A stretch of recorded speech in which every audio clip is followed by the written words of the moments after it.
Eric the Elf and the Key. It was a fine sunny day, and Eric the Elf was working hard in his garden. He was digging over a patch of ground to get it ready to plant potatoes in. Eric enjoyed gardening. He especially enjoyed growing vegetables, almost as much as he enjoyed eating them afterwards. It was hot work, and Eric sat down for a rest and a glass of elderflower cordial, which he made himself to a secret recipe. As he sat drinking his juice and mopping his brow, he thought he saw a glint of something shiny where he had been digging. Once he had finished his drink, he took a trowel and started to dig around where he thought the glint had been.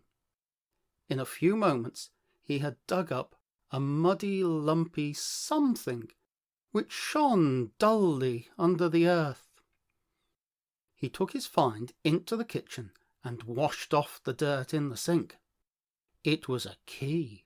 Not just any key. This had a very fancy end, and it was glittering like silver. Surely this would unlock something very special. Or perhaps it was a magical key. Eric dried the key carefully and tried rubbing it whilst wishing for a delicious cream cake. Nothing happened.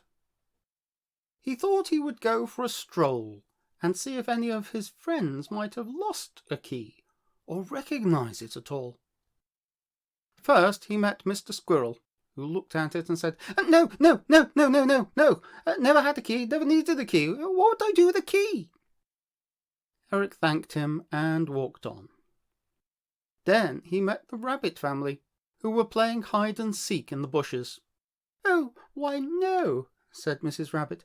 Our burrows don't have doors, and without doors there are no locks, and without locks, what is the use of a key? Eric thanked her and walked on.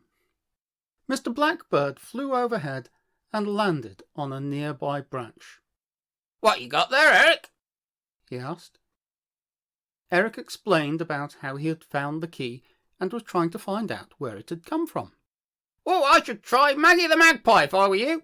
She is always picking up shiny things, and she could easily have dropped it into your garden. Oh, that sounds like a very good idea, said Eric, and he set off to find Maggie. Maggie the Magpie had a nest not far from the fairy ring, and it was getting near tea time when Eric arrived. He called up to Maggie. Hello there, Maggie. I wonder if you recognise this key that I found in my garden. Maggie fluttered down and perched nearby. She examined the key closely. Ooh, that is indeed a handsome piece you have there, Eric. Oh, I would love to add it to my collection, but I am certain I have never seen it before. I am sure I would remember a magical key. Eric gasped. Are you sure it is a magical key? He asked. Something pretty like that. It must be, surely. Just then, Griselda the fairy came by on her way to the fairy ring.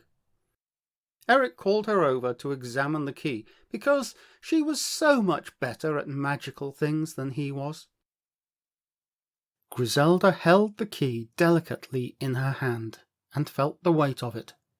Is it magical? Asked Eric. Can you feel how light it is, even though it is so shiny? Is there a spell that brings it to life? Griselda smiled.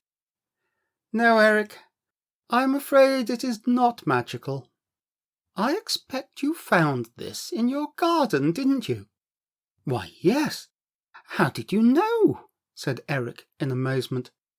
Well, if you remember, when you moved into your cottage, we had a big cake with a shiny plastic key on top of it. Eric suddenly remembered the party, the excitement of moving into his cottage, and the cake. His face fell. So, not only is it not magical, it is not even a real key.